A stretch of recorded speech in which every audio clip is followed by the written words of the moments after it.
Assalamualaikum. Okey, hari ni saya nak tunjukkan macam mana kita nak buat rakaman melalui sesi Meet. Okey, rakaman ni penting tau kawan-kawan, sebab apa? Sekarang ni kan semua guru dan murid menjalani sesi PDP daripada rumah kan. Guru dekat rumah dia, murid dekat rumah dia. So jadi elok sangatlah kalau kita rakam setiap sesi PDPR kita tu, kemudian kita boleh muat naik ke Google Classroom ataupun ke YouTube. Okey. So jadi ni saya dah create lah satu sesi Meet. Okey, yang mana tak perlulah ada student sebab kita nak tunjukkan contoh je. Okey, yang pertama sebelum kita mula rakam, pastikan kita memang host untuk sesi tersebut. Okey, kita memang host. Kalau kita nak tahu kita host ke tak, okey, salah satu caranya adalah kita ada fungsi host control. Okey, yang mana kita boleh offkan screen. Fungsi host control ni adalah bagus juga tau. Bila kita offkan chat macam ni, maksudnya murid-murid partisipan kita yang lain tu tak dapat lagi type apa-apa message. Dan satu lagi, kalau kita offkan share screen ni, dia tak dapat nak kacau lah. Bila kita sedang present, dia tak dapat nak tekan present now, nanti mengganggu. So ni pun bagus juga.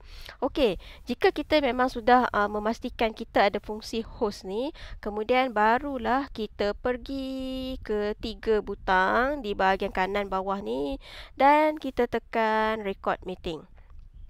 Okey, jadi dia akan maklumkan bahawa sesi rekod akan berjalan. Jadi maklumkan dululah kepada partisipan kita bahawa kita akan membuat rakaman. Okey, so klik pada start dan juga klik pada okey, kita tunggu dia sekejap.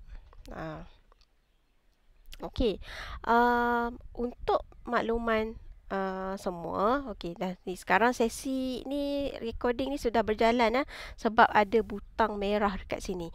Okey, juga saya nak maklumkan di sini.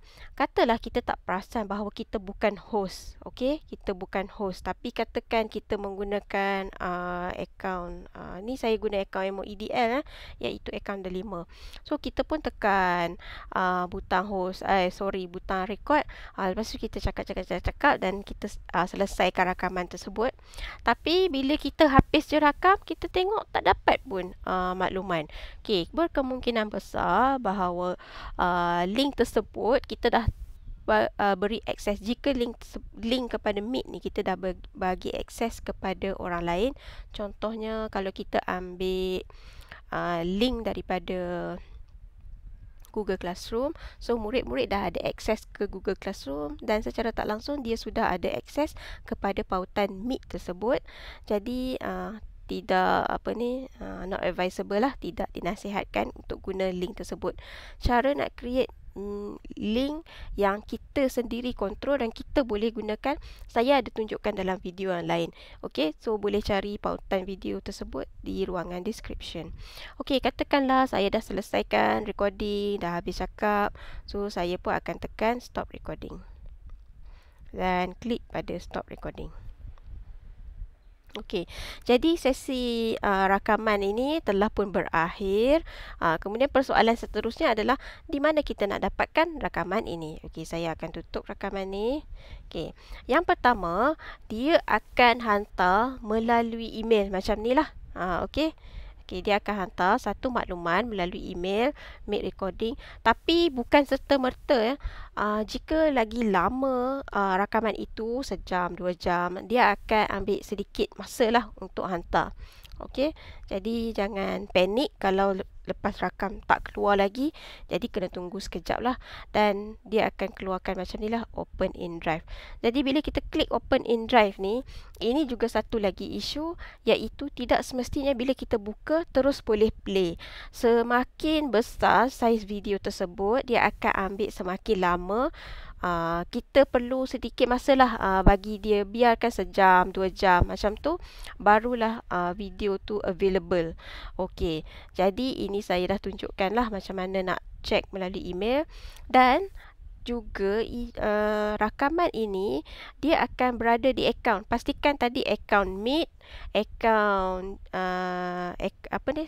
pastikan Meet tadi, Gmail dan juga kejap lagi saya akan tunjuk drive ni, kesemuanya adalah akaun yang sama. Okey.